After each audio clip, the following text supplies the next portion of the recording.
English translation 345th contact. Monday, 21st of July 2003, 15:11 hours. Man, friend Ptaah, this is really a surprise. Be warmly welcomed and greeted, you universe explorer. Tell me, since when are you back here?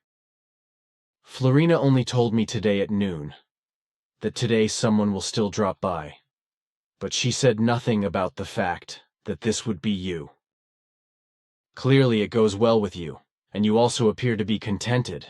Therefore, I assume your expedition must have culminated successfully.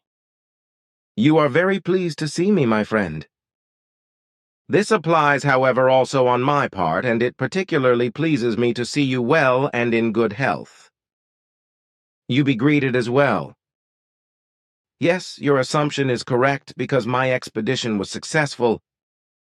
This at least for the first venture, about which you certainly want to hear, I assume, yes? To say is this, that suddenly everything very quickly has come to an end because on the 30th of June, when we have unexpectedly found a humanity to which a probe in space brought us when we searched for its origin. Unfortunately, I do not have enough time today to explain everything in detail, so I will do so at a later point in time. Of course. I know, because Quetzal reported to me regarding this probe. However, he was of the opinion that your expedition was to last still a longer time. Now, however, start shooting, briefly and succinctly. What arises from the foreign universe? You must not be detailed, but just briefly and succinctly describe the most important events. We can talk about it at a later time in detail, as you say. So then listen, actually it appeared that we must extend our expedition still several months, but then success arrived unexpectedly. First, after several months of searching, we found a planet on which rather still wild humans lived, who were only equipped with stone axes, stone spears, and stone knives. Thus cavemen, respectively Stone Age humans or similar, correct? Yes. They lived partly in caves, but also partly in primitive huts, which they made out of branches, leaves, and moss. Across the planet, we were able to identify 46 different groupings. The planet itself had large primeval forests as well as fertile land, on which many and diverse animals roamed and fed themselves on all kinds of things. You can yourself imagine approximately the same appearance that Earth presented around 6 million years ago. Weeks later, after which we further penetrated into the foreign universe, we came upon a small artificial object which was drifting through free space.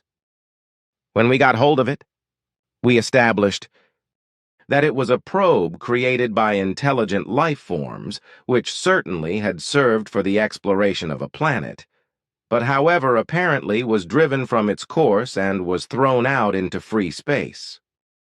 So we calculated the flight path of the probe and followed it for several months, after which we then actually reached a solar system, in which about a dozen planets moved around a central star, although certainly only 2 of the planets were developed in such a wise that they were able to carry higher life, as we soon discovered. On one of the planets, the third, which was somewhat smaller than Earth, and which was about 1.51 astronomical units distant from the Sun, and which traveled on its 677-day-long orbit about the central star and had a self-rotation of 21 hours and 37 minutes. There existed no human but only higher animal life forms of primeval form, as well as also this primeval condition applied to the vegetation. The second planet, somewhat greater than the Earth, had 3 large island continents, which existed in a large saltwater ocean and were surrounded by a large number of smaller islands. Their entire mass was around 1/3 greater than the continental masses and islands of Earth together. This planet was at a distance from the Sun of 1.48 astronomical units and had a self-rotation of 22 hours and 52 minutes. The planet carried human civilizations.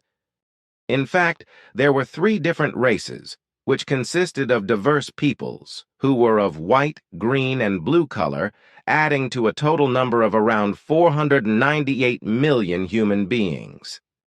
Our clarifications, which we carried out unobserved and without direct contact undertakings with the occupants, resulted in astonishing things, as I want to explain as follows. The populations of the 3 continents speak only 3 different languages, each with a uniform dialect, which we have not found anywhere else.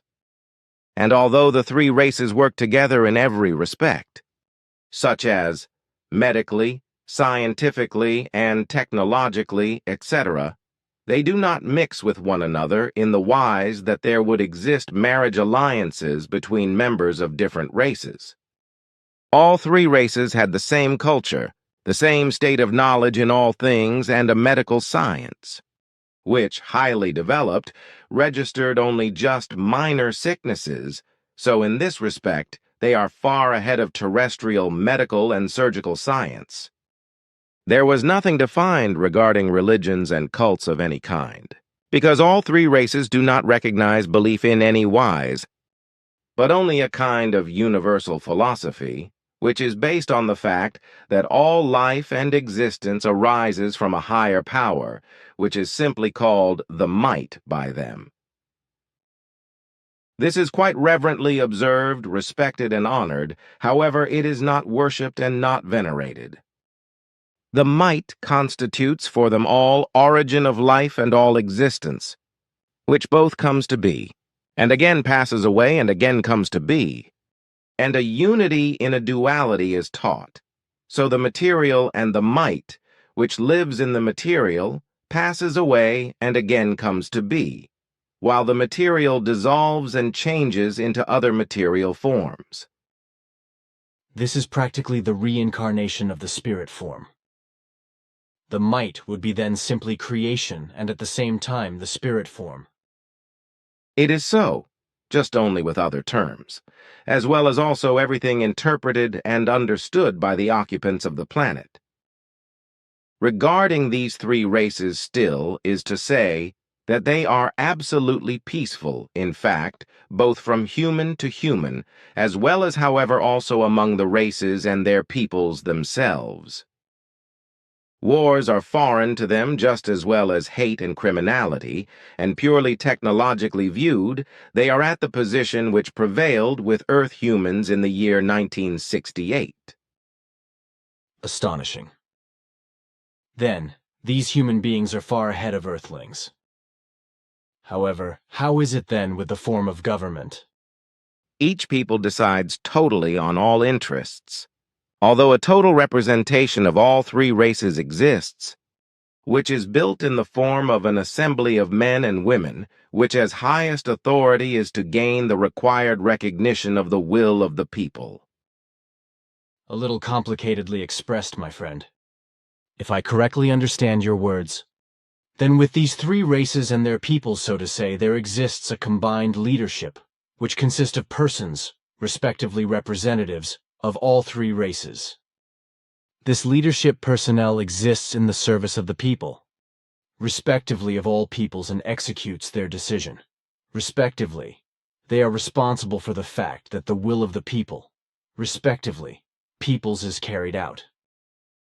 Then it is, so to say, a proper democracy. And how is it with these leadership personnel?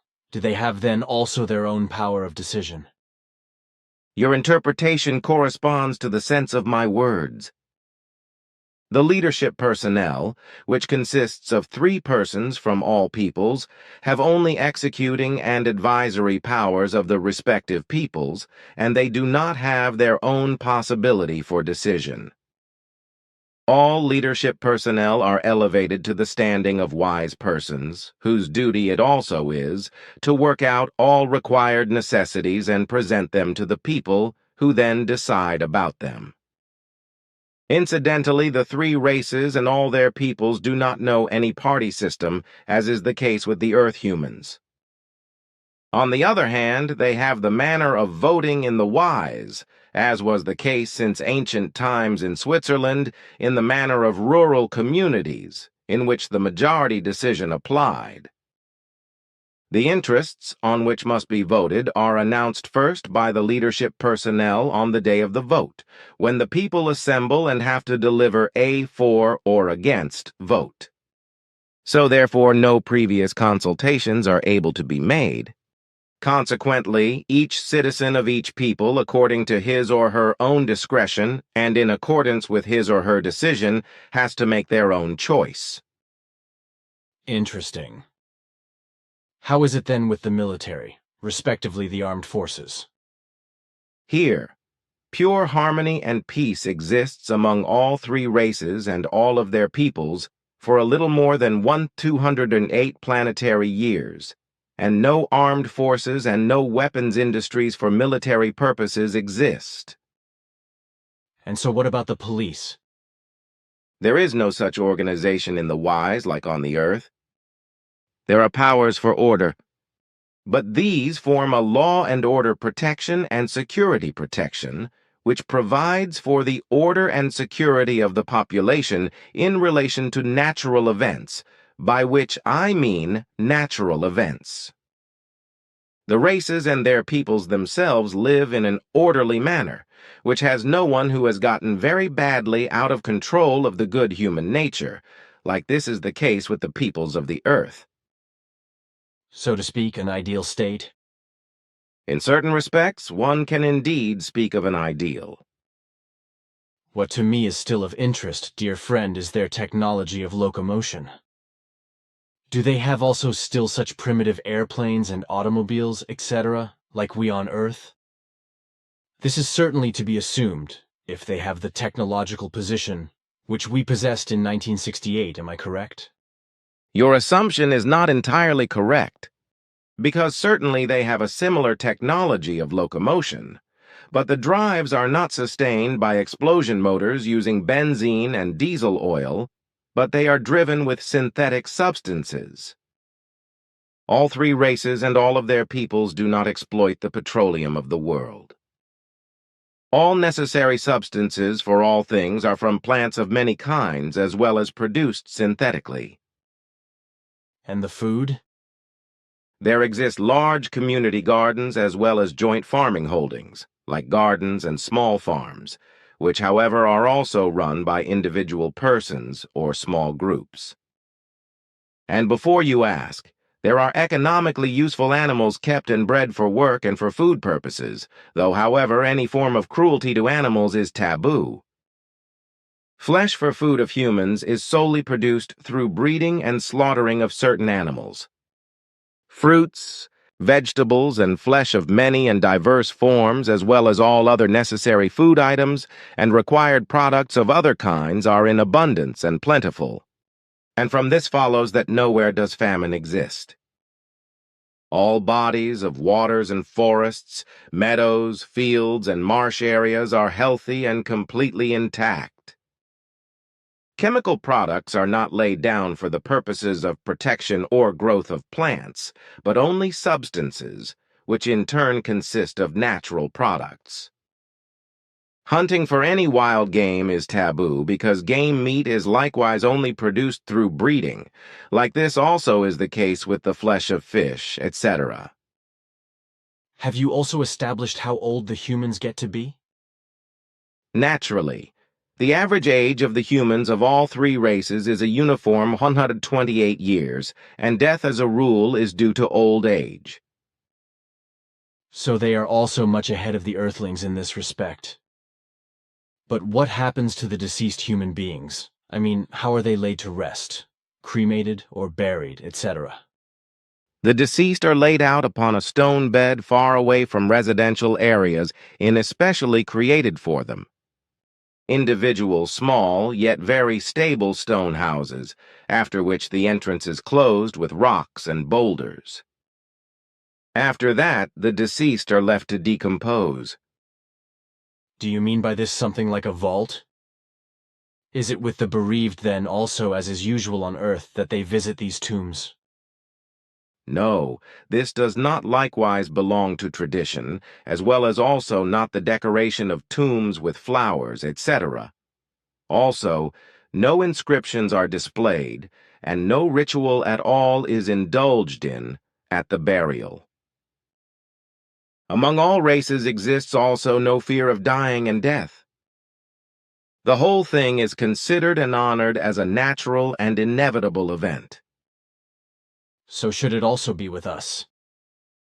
Yet tell me now, you are only really able to reach this foreign universe, because in your ancient data you had the recordings of Hanok at your disposal. Was Hanok perhaps already over there? And do you go back again soon? The recordings in accordance with certain things indicated that Hanok was actually in this foreign universe. However, we first must exactly still discover this, which a travel back in time back will certainly be required precisely into the time when Hanok worked. On my part, for the time being, I will not be returning back there. But a large part of our expedition remains over there. Consequently, it will further explore the three human races and everything around them, as well as a large part of the universe. Good. Then I do not want to ask you further about these things. Indeed, you said that you wanted to tell me more later. I will do this little by little when we talk in a private way. Very well. But now that you are here, I have a question. Look here. This little article with the picture was sent to me. Unfortunately, the information was missing from which magazine the article came from.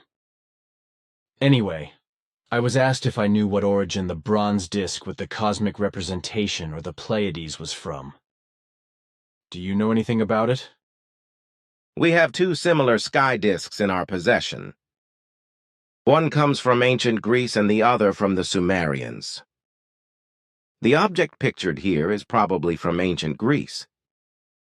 I myself am unfamiliar with the object, but it is identical in appearance to our specimen from ancient Greece. Then this is probably not a Celtic product, but an ancient Greek one.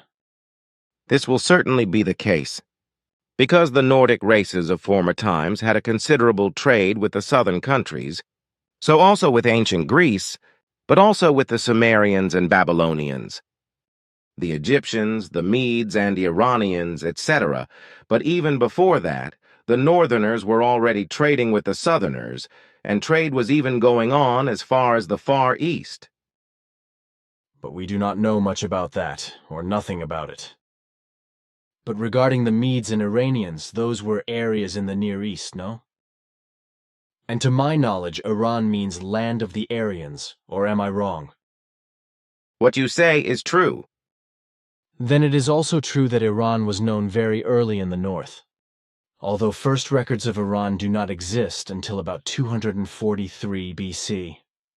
The Medes lived in antiquity in Median, in a mountainous highland in the northwest of today's Persia and Iran. The capitals at that time were called Ecbatana and Ragai.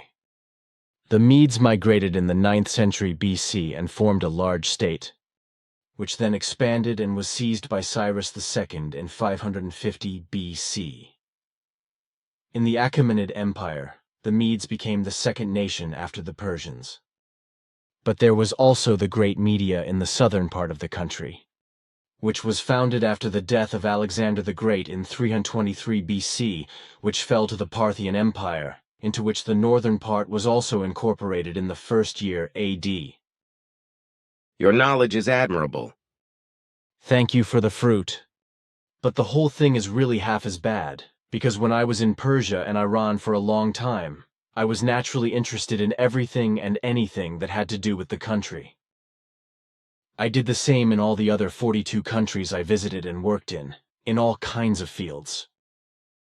I always felt the need to be a local rather than a tourist, so I always tried to respect the customs, mentality, and culture of the peoples in all the countries I visited. I always behaved like one of them, and therefore never had any difficulties, and was considered by the humans in all the countries I visited as one of them. In contrast to me, I experienced that European, American and Canadian people, as well as people from other countries, very often had difficulties as travelers and tourists, that they were robbed and stones were thrown at them, or were even killed, etc.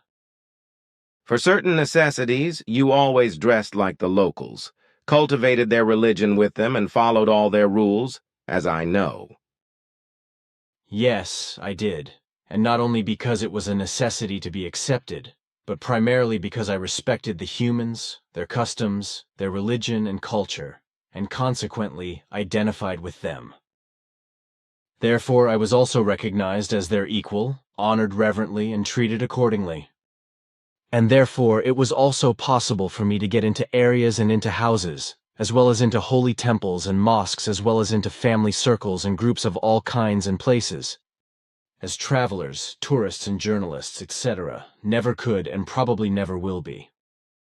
I am well aware of this, also that you led a very adventurous life, which I could envy you for, my friend. You, of all people, must envy me, because when I think about the fact that you and Quetzal borrowed my .45 Magnum revolver umpteen years ago to shoot around in a primeval world and scare cute giant dinosaurs, I could probably go green with envy myself. Really, I wish I could have been there. What is that? They are calling me. Unfortunately, I have to go now, and urgently. Then goodbye, my friend. Then take care, my son. Farewell, and let me hear from you again soon.